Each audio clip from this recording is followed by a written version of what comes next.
Olá, irmãos. Nós retornamos para essa nossa caminhada, nossa jornada, a respeito do conhecimento de Deus. Temos visto que nós não podemos deixar de conhecer a Deus. Teremos consequências se pararmos de conhecer a Deus, não é? Nossa fé diminuirá, nossa paz diminuirá, a nossa segurança no poder de Deus será diminuída também. Estaremos muito fáceis de sermos atingidos pelo maligno, não é?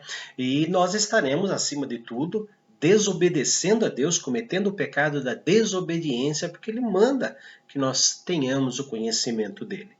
Vimos também que conhecer a Deus de uma maneira somente retórica não leva a lugar algum. Nós temos que ter um conhecimento íntimo e profundo com Deus.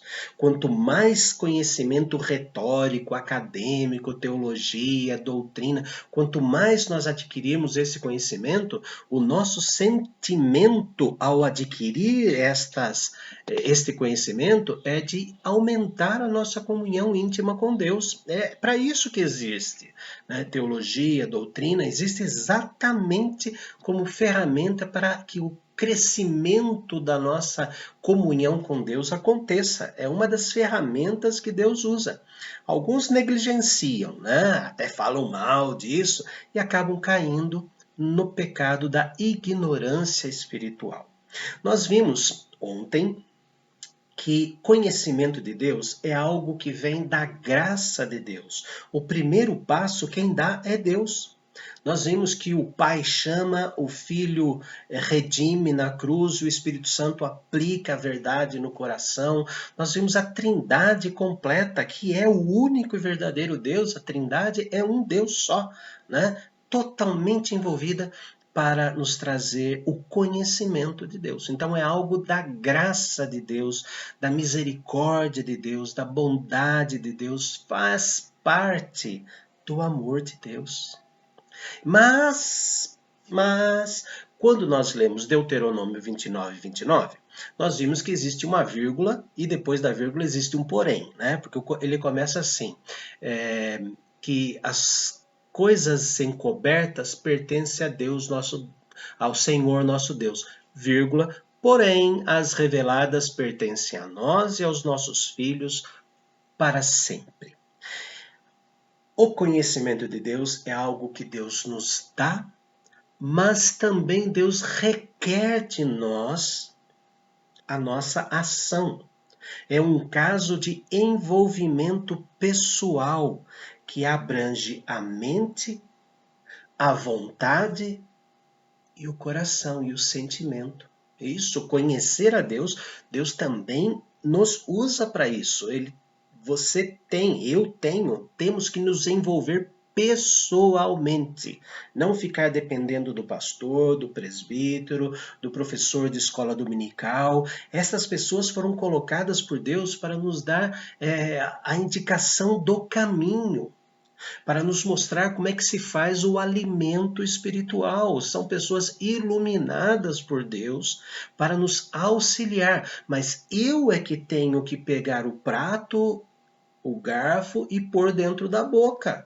Mas não apenas no domingo, quinta-feira, nestes vídeos, né, pequeninos, mas diariamente eu tenho que me envolver o meu coração, envolver a minha mente, envolver o meu desejo, a minha vontade.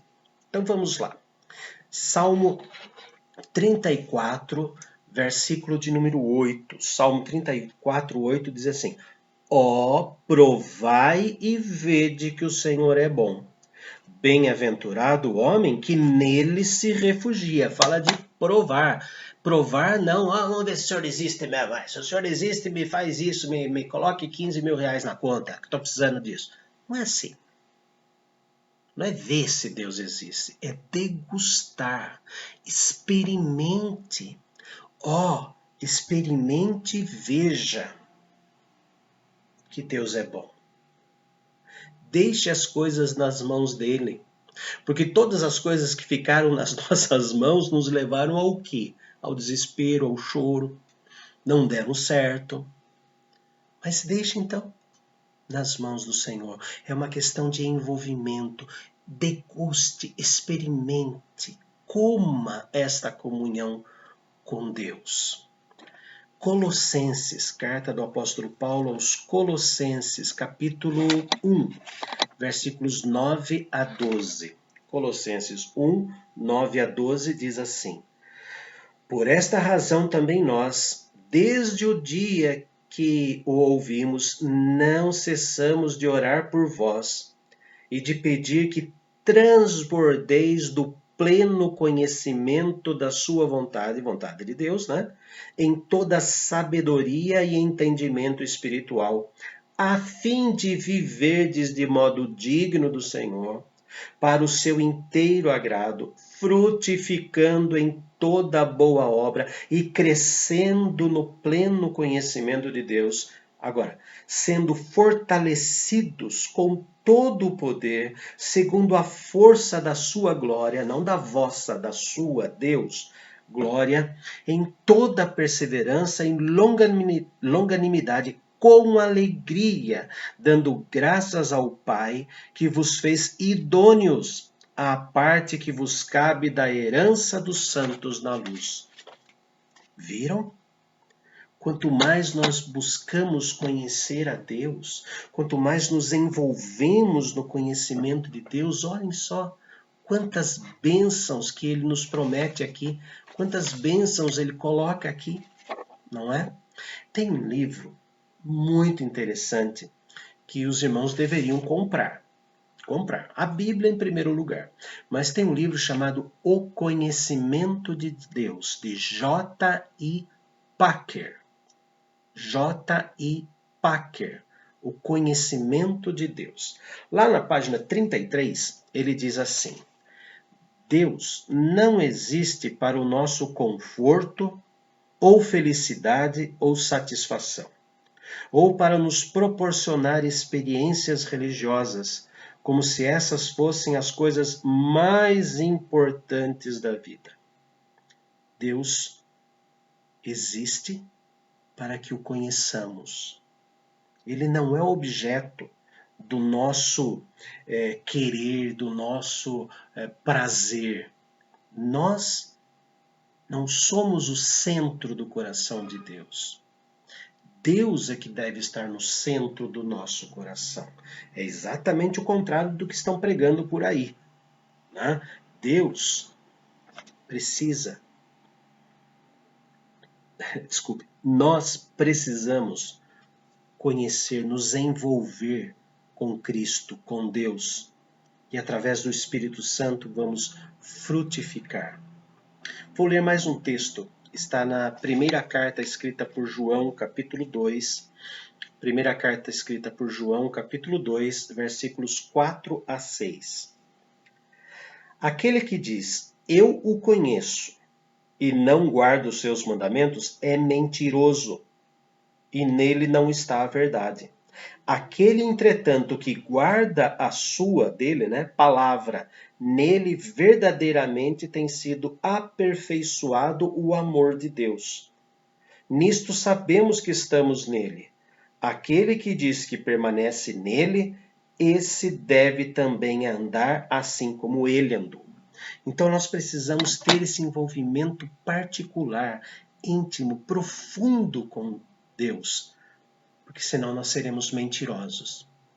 Porque um cristão verdadeiramente convertido, um cristão verdadeiramente cristão, não consegue deixar de conhecer a Deus. E quanto mais ele conhece a Deus, mais longe do pecado ele fica. Porque ele conhece a Deus ao ponto de saber que quando ele está sendo tentado, ele pode recorrer ao poder de Deus. Ele terá segurança no poder de Deus e Deus o livrará. Como é que Jesus ensinou na oração? Não nos deixes cair em tentação, mas livra-nos do mal. Não é assim?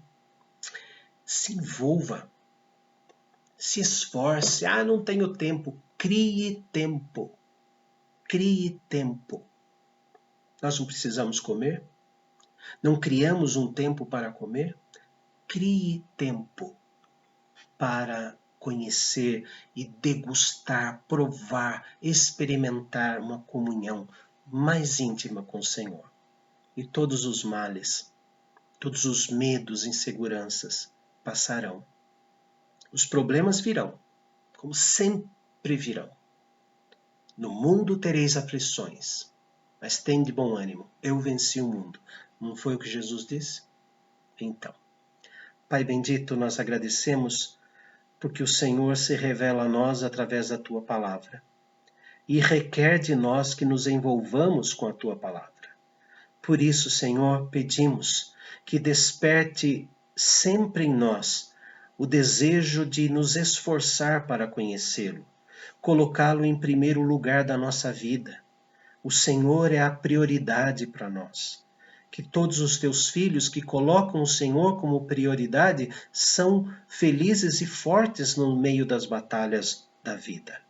Senhor, permita que os teus filhos que são fracos na fé se tornem fortes, buscando conhecê-lo, que eles arranjem tempo, criem tempo para estar em comunhão contigo, e assim as suas fraquezas serão exterminadas e eles serão fortes, espiritualmente falando. Em nome e por amor de Cristo Jesus. Amém. Abração a todos e até amanhã na continuação do nosso estudo.